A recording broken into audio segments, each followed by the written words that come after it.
What it do? Bedtime crew. Hey man, listen, today I just want to talk about UFC 300. Are people overreacting to this card? Is it actually as bad as people are acting like? Because obviously we have the announcement of Holly Holm versus Kayla Harrison getting added to this. We've got a couple of fights left on the main card. We don't know what the main event is going to be yet.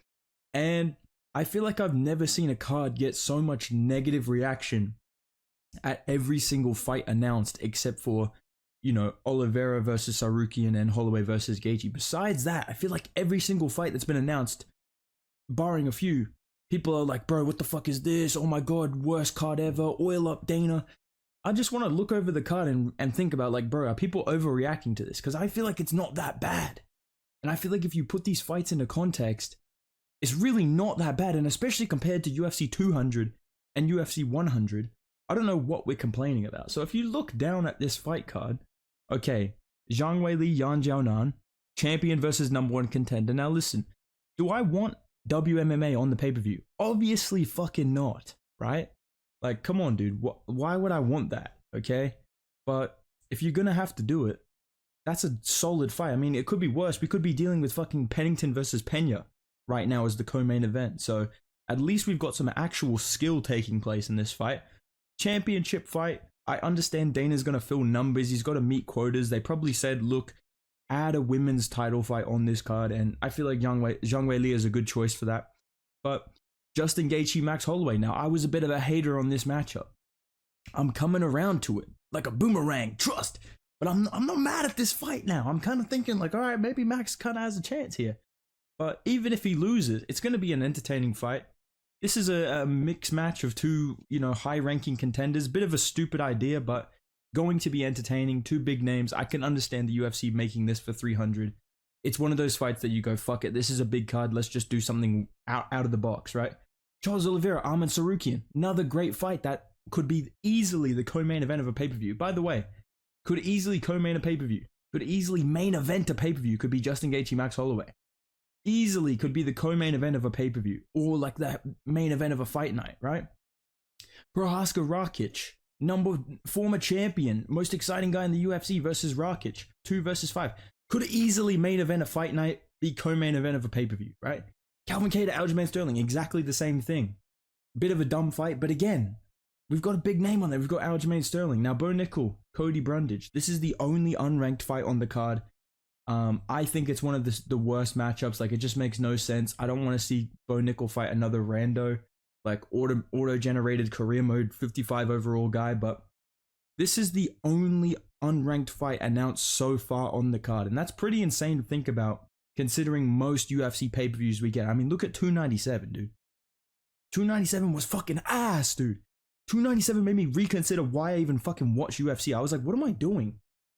I was like, what am I canceling my fucking social life for to watch? Like, this is what I'm doing. I've turned down spending time with family and friends to watch Neil Magny versus Mike Malott, dude. I'm watching Brad Katona right now. So it could always be fucking worse. It could always be worse, right? And you got to think as well, UFC 290, UFC 285 as well. Bo Nickel opened those pay-per-view cards. Not on the prelims, blah, blah, blah. Dude, literally fucking opened up pay-per-view cards against Jamie Pickett and Val Woodburn. So if this is the first fight on the prelims, I would say we've come a long way. I would say this is a better card than most pay-per-view cards the UFC is going to put together. 299 is looking pretty good, but overall in terms of name value, I would say 300 has done its job of being bigger than 299 and 298. Because, like I said, every single fight is ranked except for Bo Nickel. Figueiredo, Cody Garbrandt. Again, I think if it's a bit of a dumb matchup, it's one of those 300 type ones where they're like, yeah, fuck it. Let's do a dream fight. It should be Figueiredo versus Sandhagen or Figueiredo versus somebody ranked. But I'm not going to be mad at it. It's going to be a finish probably. Like, my boy Cody Garbrandt's probably going to get fucked up. But you know, it is what it is, dude. Same with Holly Holm, Kayla Harrison. I'm not going to personally watch this fight, but maybe somebody will. You know, I know it's going to be 15 minutes of clinching against the fence, but to somebody, this is probably a big deal. And you're talking about number 5 Holly Holm versus PFL champion Kayla Harrison. I think the problem with this card, right? Because again, Sadiq Yusuf, Diego Lopez, that could co-main event a fight night. Same with Bobby Green, Jim Miller. These are all good fights on their own. If they were on any other card, I don't think there would be really any controversy with these fights. I think there's two problems. Number one, we don't know the main event. So you're looking at this card, you're going, bro, if these are the fights that I'm going to be watching, man, like, I need something big to get me invested, right? I think another thing is that it doesn't feel planned out. I think the problem with UFC 300 is people can sense that Dana White is kind of just throwing shit together. He's talking about the main event going, oh, we're still playing around with the main event. We're still trying to figure out the main event. This ain't universe mode, bro. We need a fucking main event like ASAP. You need to put together a big fight because you're running out of options, right? And people are starting to get worried that it's going to be Bilal versus Leon, or it's going to be some bullshit interim title fight for Tom Aspinall versus Cyril Gane. It's looking like it may be a bit of a dud main event, but I feel like people are hanging on to that so much that they're ignoring that these are good fights. These are high-ranking fights.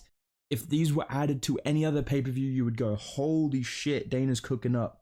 Like if 299 added Gaethje versus Holloway as the co-main, you'd be like, holy fuck. Same with Oliveira Sarukian. If that got added to 298, you would be like, this is the best card ever made.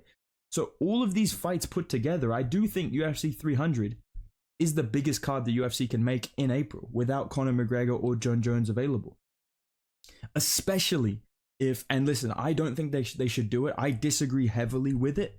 But if they do Israel Adesanya versus Dricus du Plessis as the main event, that is a big deal. That's a big fight. That's going to sell pay-per-views. This is a good card. I'm sorry. I know that we don't want Israel Adesanya to get a title shot.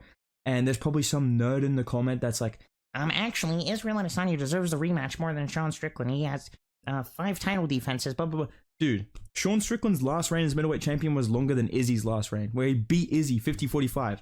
And I'm not even going to talk about the fact that the pound-for-pound list, Izzy is somehow ranked above Sean right now. That is, like, what the fuck are you doing? But I digress. If the UFC does it, because Dana said he's not going to give an immediate rematch to Sean, it should be Sean. But if you're not going to do that and you do Izzy versus Dricus, that is a big main event. That saves UFC 300 in my opinion. If you get Alex Pereira versus Jamal Hill, that saves UFC 300 in my opinion. That's a rivalry. That's a good fight. That's a big name headlining the card. But as it stands, to answer the question, do I think people are overreacting? Yes and no. People saying this is like a shit pay-per-view. You're actually, I don't know what you want. You're actually spoiled as fuck, dude. And listen, was I excited when he announced Holly Holm Kayla Harrison? No, I didn't even make a video about it. I don't give a fuck about this fight. I know it's gonna be ass.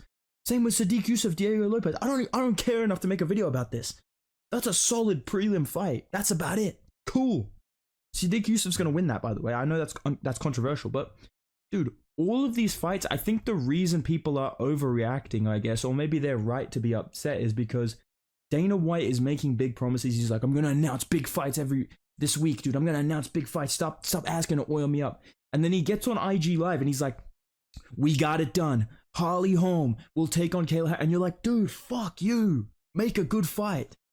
I think that's what it is more than anything. All in all, if you actually look at this card, you look at UFC 200, you look at UFC 100, this is the biggest 100 pay-per-view ever made. This is the biggest card Dana White can put together in April. I really believe that. Unless he pushed back one of these main events for February or March, like if he pushed back O'Malley Vera to be on 300, okay, that could be bigger. But besides that, without ruining every other pay-per-view, like just spamming 297 cards after this is a good card. This is a good pay-per-view. There's one unranked fight so far. The main event's probably going to be a big fight. Like you can tell Dana White is confident in it, right? So it could be really bad or it could be really, really good. I'm holding out hope that this will be a good card.